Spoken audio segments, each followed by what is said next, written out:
नमस्कार, आपके साथ मैं हूं समीर अब्बास। रूस यूक्रेन के वॉर जोन से लगातार हर अपडेट हम आप तक पहुंचा रहे हैं। इस वक्त एक बड़ी खबर जिसका जिक्र करने के लिए हमारे साथ दो खास मेहमान इस वक्त मौजूद हैं। मेजर जनरल संजय स्वाय साहब हमारे साथ मौजूद हैं, ग्रुप कैप्टन डी.के. पांडे साहब हमारे साथ मौजूद हैं। दरअसल हुआ यह है कि पहली बार इस जंग में वो हुआ है जिसके बारे में रूस ने या व्लादिमीर पुतिन ने कभी सोचा नहीं था।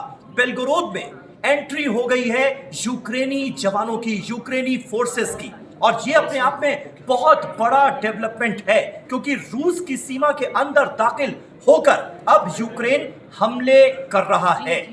हमारे साथ संजय स्वाय साहब मौजूद हैं। स्वाय साहब, शुरुआत आपसे, इसे कितना बड़ा डेवलपमेंट आप मानते हैं? जिस बात का खतरा था, जिस बात का अंदेशा था, वो तो हो गया।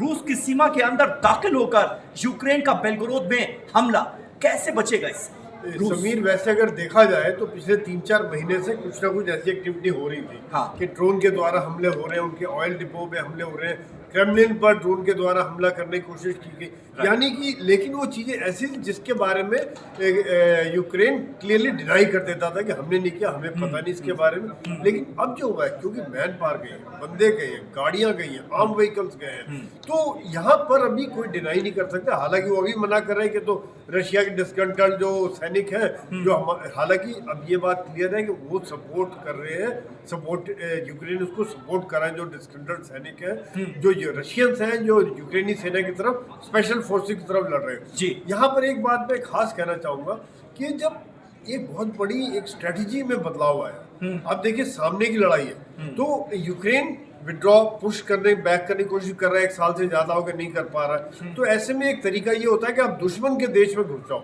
जहां पर आपको वीक स्पॉट नजर आ रहा है, उसका एक सेंसिटिव इलाका नजर आ रहा है, वहां पर न्यूक्लियर एसेट्स है, वहां पे इतना डिफेंसेस नहीं हो, क्योंकि डिफेंसेस सामने लगे हुए, वो साइड से घुस के पीछे जाके रशिया के अंदर अटैक कर दिया।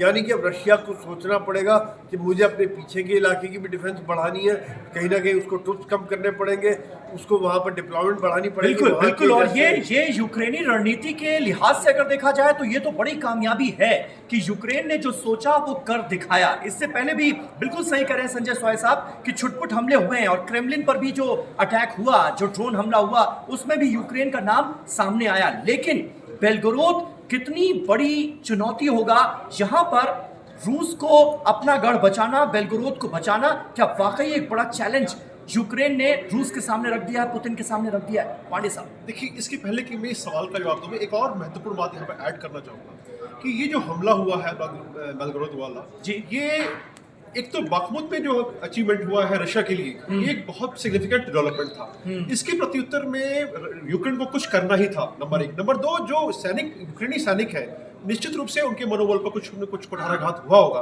और उस अब ये जो डेवलपमेंट हुआ है बेलगोरोद वाला, जहाँ पर न्यूक्लियर एसेट्स हैं और ये माना जाता था कि कोई हमला वहाँ नहीं करेगा, और जितने भी न्यूक्लियर एसेट्स हैं रशिया ने बहुत ही तरीके से सोची समझी रणनीति के अंतर्गत उनको डिप्लॉय किया हुआ है। तो जब ऐसे क्षेत्र में आप करते हैं तो निश्चित रूप से एक साइकोलॉजिकल इम्पैक्ट जो पड़ता है सैनिकों पर, यूक्रेनी सैनिकों पर, वो बहुत ही महत्वपूर्ण है।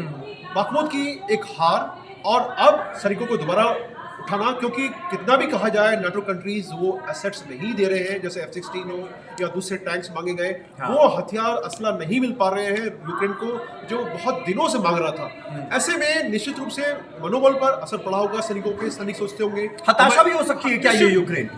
नहीं, देखिए, निश्चित रूप हताशा का एक एलिमेंट तो है ही। अब जहां तक आपने जो प्रश्न पूछा कि रशिया के लिए कैसे कितना डिग्री ऑफ डिफिकल्टी बढ़ा रहा है, निश्चित रूप से कोई भी न्यूक्लियर लोकेशंस होते हैं, उनका डिफेंस अलग होता है, चाहे वो ग्राउंड डिफेंस हो चाहे एयर डिफेंस हो।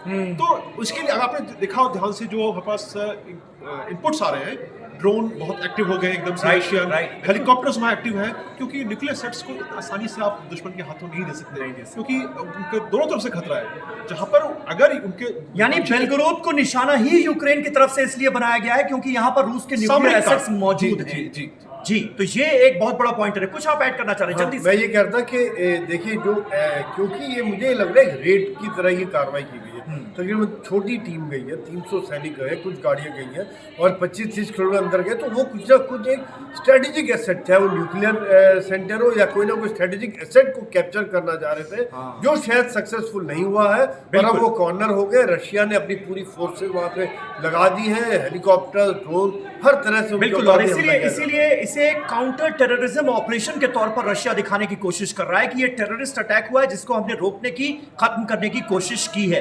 बेलगोरोद पर नजर रखना आने वाले वक्त में बहुत जरूरी होगा, ये तो बिल्कुल समझ में आता है। आगे भी और आपको अपडेट्स देते रहेंगे। फिलहाल TV9 डिजिटल के इस खास शो में मेरे साथ इतना ही। आप दोनों का बहुत बहुत शुक्रिया हमारे साथ जुड़ने के लिए। नमस्कार।